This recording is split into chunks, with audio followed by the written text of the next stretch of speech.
60 degrees in Yakima and 54 up at Safeco Field. Great night for baseball. World News Tonight is coming up next. Stay tuned.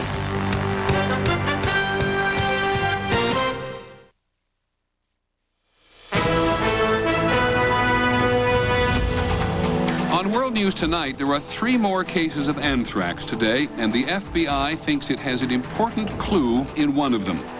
The FBI needs to know more and offers $1 million for conclusive information. The Centers for Disease Control advises doctors to be alert for other disease, including plague and smallpox. The big airlines try to improve their business with very different strategies. The low-cost carriers are doing quite well. And does patriotism move product? Some companies hope so. From ABC News World Headquarters in New York, this is World News Tonight with Peter Jennings. Good evening, everyone. We begin this evening with what we know for certain about this spate of anthrax attacks. 7 people in the country now have anthrax and are being treated for it. There were 3 more cases today. Many more people have been exposed, and many of them are being treated as well. Anthrax has now turned up at all 3 of the major television networks. Today, it was CBS. Our first report is by ABC's Brian Ross. Brian? Peter, the new anthrax cases discovered today came as no real surprise to investigators or the fact that they occurred at a post office in New Jersey and at yet another network. This time, CBS and the assistant to anchorman Dan Rather, according to CBS News President Andrew Hayward. She had a little irritation on her skin, which she was already getting treated. And then, given the scare last week, we, as taking every precaution, had her tested, and the test has come back positive. No one at CBS could recall a threatening letter or a letter with any telltale powder. The facts sort of shout that someone did not wish us well. With the experience of anthrax at both NBC and ABC, federal and local health officials responded to the CBS anthrax case in a substantially less dramatic way. The CBS newsroom wasn't being closed, and no employees were scheduled to be given nasal swabs. The risk currently in this building is essentially negligible, and we feel quite comfortable that employees can continue to do the things that they need to do. The second set of anthrax cases announced today involved 2 New Jersey postal workers, one at this main mail sorting facility in Trenton, New Jersey, and the other involving a female letter carrier in the West Trenton area. Their tests were positive as of this morning, and both individuals were notified, and they're doing well. The route of the female letter carrier and the mailboxes she serves in a residential area along the Delaware River are now important leads as to where the anthrax letters may have actually originated. Meantime, testing continues to find the genetic fingerprints of the anthrax used in the various attacks in hopes of identifying the source. But Peter, at the moment, the lead on the postal route in West Trenton is the best of the leads. Thanks very much, Brian. As Brian points out, the single outstanding question in all this, of course, is who did it or who is doing it, and how did the authorities find them if they ever can. ABC's Pierre Thomas is with us tonight in Washington on the state of that investigation. Pierre. Peter, it's a sign of the urgency and difficulty in finding out who is doing it that the government is offering a big reward. We in the FBI are pleased this morning to announce a reward of up to $1 million. Investigators have several problems. First, anthrax mixed in powder form is extremely portable, easily concealed, and it's hard to trace its origins. You can truly bring it in almost any way, shape, or form, and it's still going to be good for you. Second, it is hard to detect. The U.S. government recently set up a secret laboratory in Nevada capable of duplicating a biological agent and then tried to detect it. They could not. We had arrayed all of these wonderful sensors, the cameras, the radiation detectors, the heat detectors, all the rest of it. The place was invisible. So the FBI is focusing on letters to Senator Tom Daschle and NBC. Language and writing experts are examining the print to see if anything can be learned about the writer. As of now, investigators disagree on whether the writer is from the U.S. or abroad. They also plan to test the ink to see if its origin can be traced. Sources say the analysis is slow, especially on the Daschle letter, because it is so contaminated with anthrax, and still a health risk. The U.S. Postal Service will look for a fluorescent mark on the envelopes, placed there when the envelopes were postmarked. And that tells us what time that article of mail was processed, what machine processed it, and on what day it was processed. The FBI is also looking at hospitals in the New Jersey area to see if anyone came for treatment before the outbreaks, possibly linking them to those sending the anthrax. But right now, Peter, the FBI knows very little about who is behind these attacks. Thank you, Pierre. Pierre Thomas in Washington tonight. We'll stay in Washington on Capitol Hill today. The House of Representatives was closed, no business done. The Senate did some business, though in the Senate office building where the letter with anthrax was found, there were certainly areas off limits. 31 people tested positive for anthrax exposure yesterday. There were no more today. But because the Congress represents so much to the country and to the world, symbolically, there were some recriminations today about closing part of it down. ABC's Linda Douglas is on Capitol Hill tonight. Linda? Well, the congressional leaders were delighted that there are no new anthrax exposures, but they are increasingly frustrated by that muddled message that the Congress itself is sending to the public. The Senate was in session and proud of it. Hello, Governor. Governor, how are you? Senators worked out of their homes or met in the so-called hideaway offices of certain senior senators in the Capitol.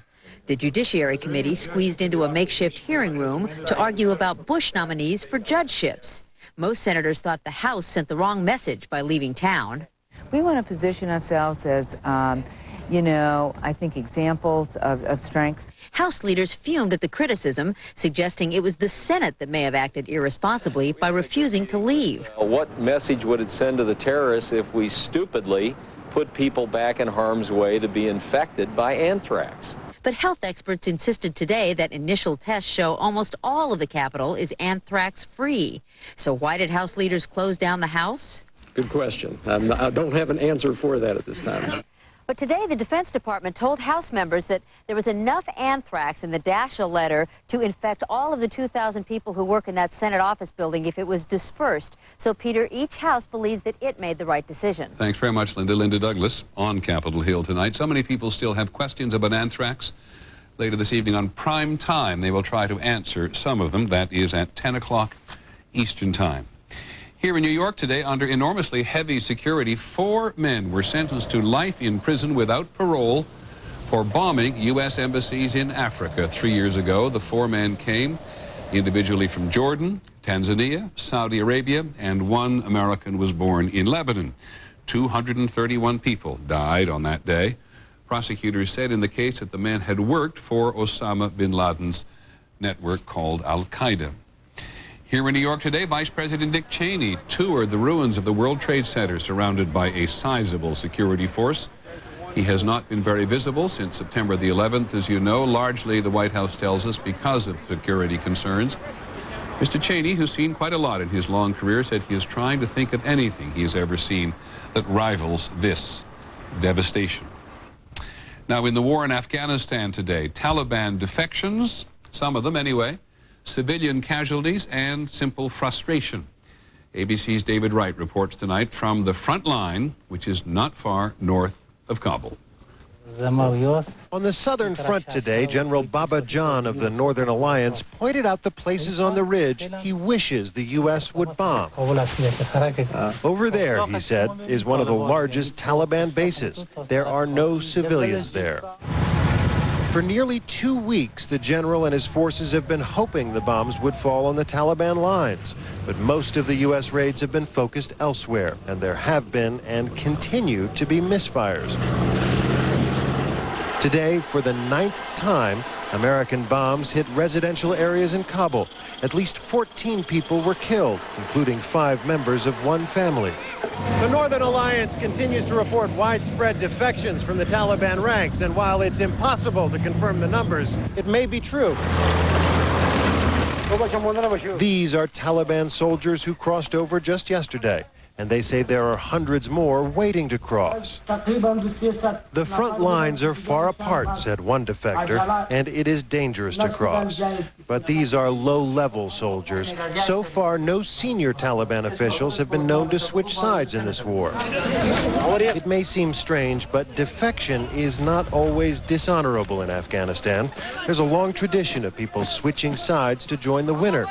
Baba John himself used to be a general for Afghanistan's former communist regime until it came under siege, and he switched sides too. David Wright, ABC News, Jabal Siraj, Afghanistan. Now, the campaign against terrorism, as you know, is being carried out in many places, certainly anywhere President Bush goes. He arrived for an economic summit in Shanghai today. ABC's Terry Moran is with him and now live with us. Terry, supposed to be an economic summit. Where are the economics?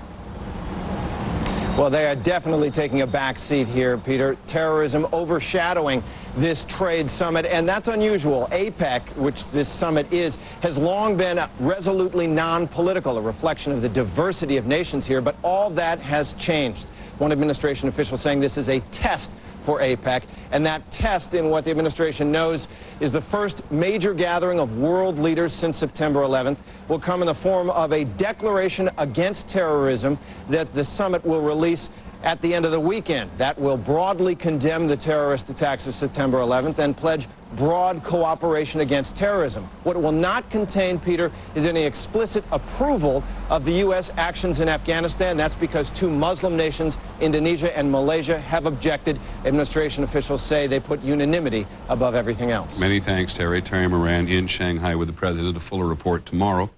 We were, by the way, plain fascinated today to get the following piece of information. Even if it isn't conclusive, it is an example of the inquiring mind. A geologist in Nebraska told his local newspaper that he might have a tantalizing clue to Osama bin Laden's whereabouts.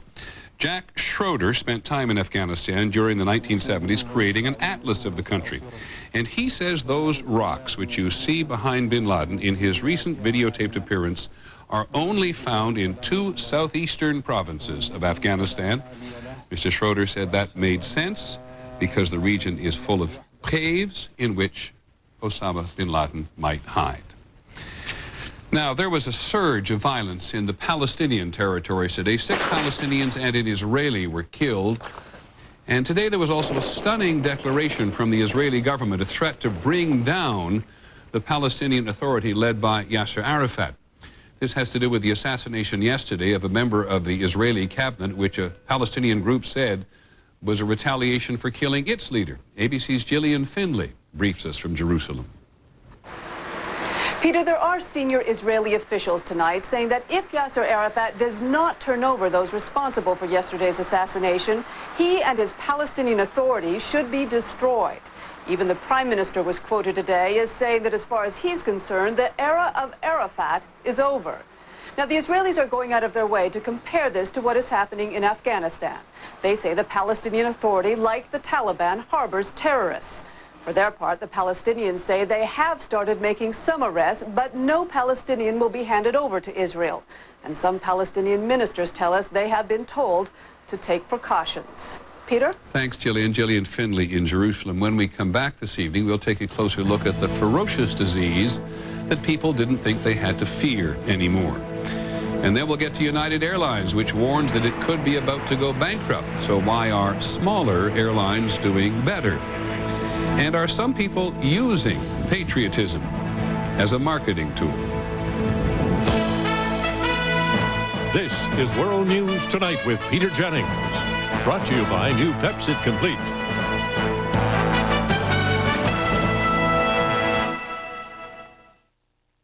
Mom, how many Tums did you take right in front of the wedding planner? You snuck one, too. It was a Pepcid Complete. Is that the same as Pepcid AC? No, there's nothing else like Pepcid Complete. It works fast like Tums, but it lasts for hours like Pepcid AC. So your heartburn goes away and then stays away. Chewable? Calcium? I gotta try this. Decision? Tony, fabulous. Pepcid Complete. Just one, and heartburn's done. Have you tried the anchovy cookies? Oh, yeah. And the jalapeno dip? Ziploc containers test number 3. With our new divided containers, a sandwich, salad, and brownie doesn't turn into A brownie salad sandwich. Ziploc, all you ever wanted in a container. Hey, guys. Driveway's almost done. Great. And I'm as hungry as a polar bear. Clam chowder? Wow, dense soup. That was fine when we wore snowsuits. We're adults now. There's a better tasting soup. Progresso New England clam chowder has more chunks of clams and potatoes, and it's creamier. See the difference? This is better. It's still snowing out. I'm done. Let's go. Let's make snow angels. Yeah. Now with 50% more clams in every bowl. Imagine combining the stain-fighting power of Efferdent and freshening power of Listerine. You'd get Efferdent Plus. It's extra fresh, and nothing gets your dentures cleaner. Efferdent Clean, Listerine Fresh. That's Efferdent Plus.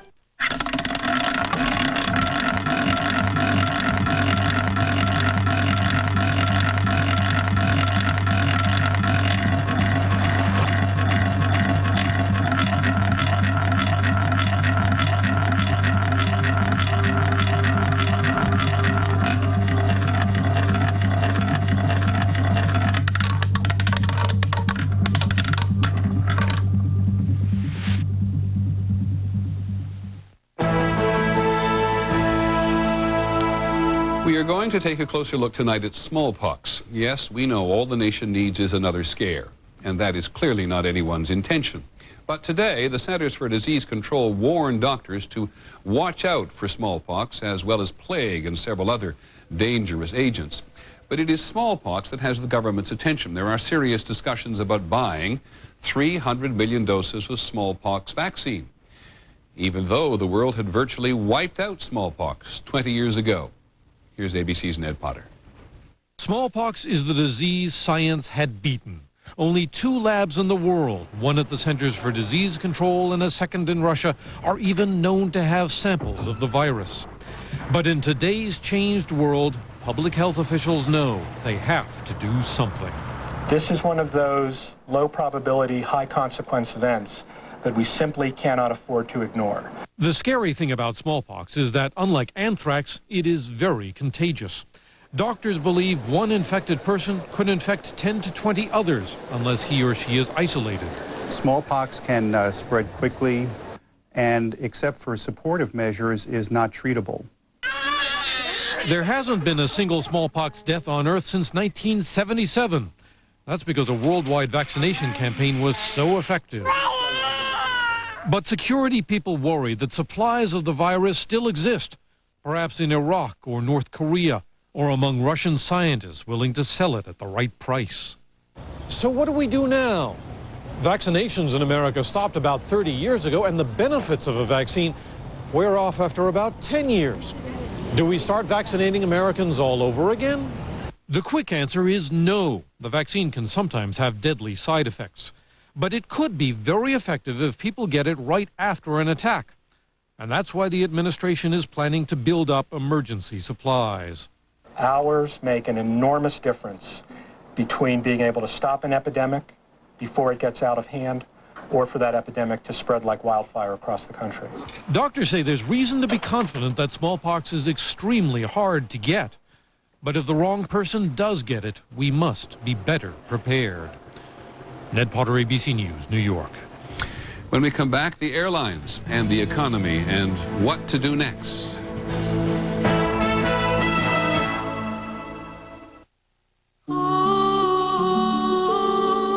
How can you provide for the future of the people who depend on you? With the power of Pacific Life. For over 130 years, Pacific Life has improved the lives of millions with investments, annuities, and insurance. Because careful planning today can help them reach their dreams tomorrow. Discover the power of Pacific Life.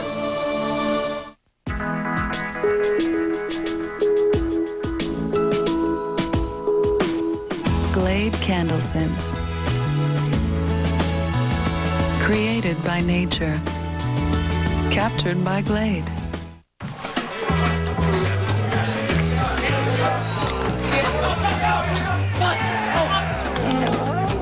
New Pedigree Little Champions. Gently prepared, then sealed in our revolutionary flavor lock pouch. For the home-cooked taste dogs love. Used to be, I could set fire to the keyboard. But recently, it felt like my arthritis was choosing the notes. I thought my jazz days were numbered. But my doctor said no way. For minor arthritis, you've got to keep those joints moving. And he recommended Advil to make it easier. It's strong enough to let me control the pain, and Advil is gentle on my stomach. Hear that? That's me playing again. Take Advil and take control. Abner, we're rich. We're rich? It's our new litter. It's got diamonds in it. Diamonds! What's a diamond? A diamond is a very valuable... You are mistaken, my friends. The diamonds are crystals in new Tidy Cats Crystals blend. The clay traps moisture. The crystals eliminate odor. And that is the only reason I agreed to live here with the likes of you. Whatever. New Tidy Cats Crystals blend. I still think they're diamonds.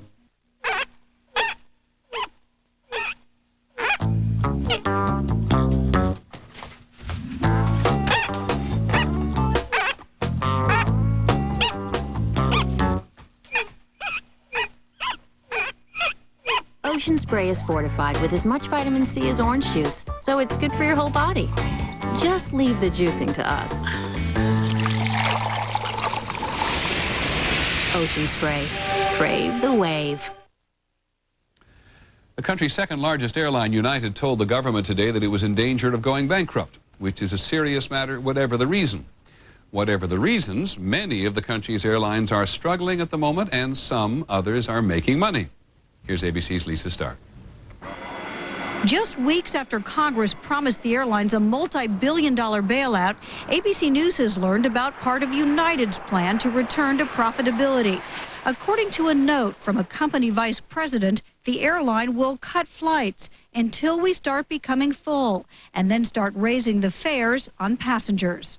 But it may not be enough. United Airlines today warned the government it may have to declare bankruptcy next year if current losses continue. United is probably in a weaker position than their 5 major competitors because they've got a more heavily leveraged balance sheet and they do have a higher cost structure, particularly in the labor area. United's machinists union, in the midst of labor negotiations, is skeptical. We don't know what kind of trickery may be perpetrated.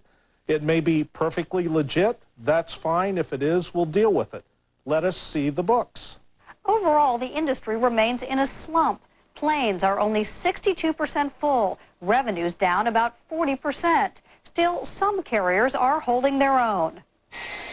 Today, both Alaska Airlines and Southwest reported profits for the third quarter, and that's not counting the millions in federal aid. All the way around, we've just got a very strong financial position with a very low operating cost structure and a very strong appeal with customers because our fares are low. Airlines are now pushing the government to release a second bailout payment. So far, they've received half of the $5 billion promised. Lisa Stark, ABC News, Washington. When we come back this evening, shopping for love of country and patriotism as a sales pitch.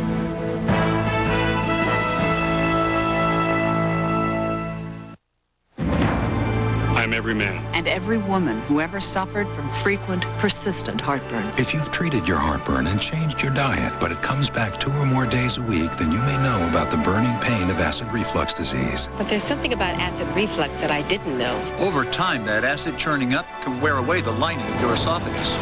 I didn't know. I didn't know. I didn't. But today, there's a purple pill called Nexium. It's from the makers of Prilosec. Just 1 prescription Nexium a day gives many people complete resolution of heartburn symptoms. That could mean complete heartburn relief. And importantly, Nexium is also proven to heal erosions in the esophagus caused by acid reflux. Only a doctor can determine if you have this damage. Other serious stomach conditions may still exist. The most common side effects of Nexium and Prilosec are headache, diarrhea, and abdominal pain. So talk to your doctor and call this number for more information and for a free trial certificate for Nexium. Relieve the heartburn, heal the damage. It's possible with today's purple pill called Nexium. Oh, the things we endure for beauty. Being lathered in hot, molten metal. Buffed until raw. Inspected over 100 times.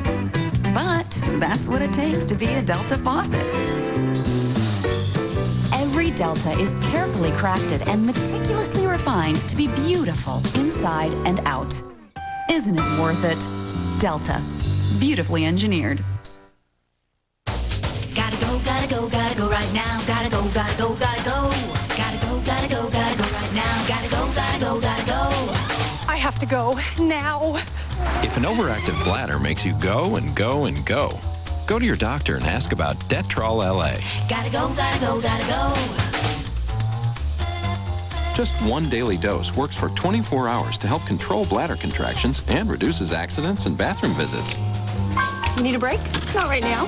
Prescription Detrol LA. You shouldn't take it if you have certain kinds of stomach, urinary, or glaucoma problems. The most common side effects are dry mouth, constipation, abdominal pain, and headache. And I don't have to go right now. Ask your doctor about Detrol LA when you've always got to go.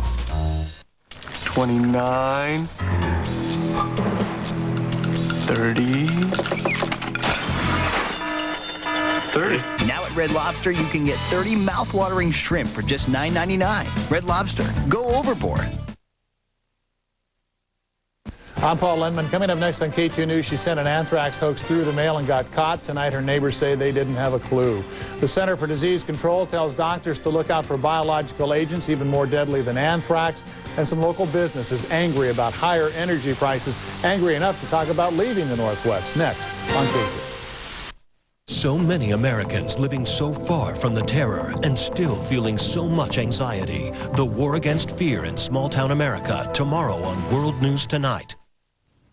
Finally this evening, patriotism and commerce. We have certainly heard the president say often that it is good for the country, and he means the economy in this case, that Americans spend money if they have it, and we all know the consumer ultimately drives the economy. But have you seen the patriotic ads, the ones which tell us how good it would be for the country if we bought a particular product? And how do you react to them? ABC's Brian Rooney tonight on Red, White, and Blue, In Search of Green. At first, advertisers gave condolences to the nation. In this commercial, Miller Brewing didn't even mention beer. But now the pitch is that spending is patriotic. The flag and patriotic themes are used to sell everything from gasoline to salami sandwiches. You'll see discounts for the military and promises to give a percentage of proceeds to victims. That's Ralph Lauren. The New York Stock Exchange says let freedom ring. General Motors is offering 0% financing with a patriotic appeal. Keep the dream alive. Keep America rolling. What we're trying to do is to stimulate the business in the face of a dramatic decline that would have put many of our employees out of work. Ford took it a step further with an appeal to the American spirit framed in the flag. We at Ford want to celebrate that spirit with the Ford Drives America program. The line is crossed when instead of simply expressing your patriotism or your grief, you somehow turn it into a marketing gambit. A Ford spokesman told us he's infuriated that anyone would question the company's motive. He said Ford is answering President Bush's call to keep business alive.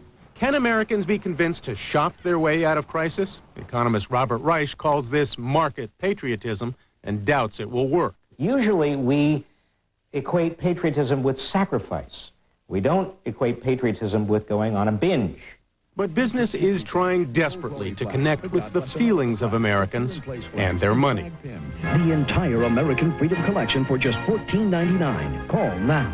Brian Rooney, ABC News, Los Angeles. As we said, what do you think of these? You can always tell us at abcnews.com. That's our report on World News Tonight. I'm Peter Jennings. Don't forget Nightline later this evening. I hope you have a good evening and that we'll see you tomorrow. Good night.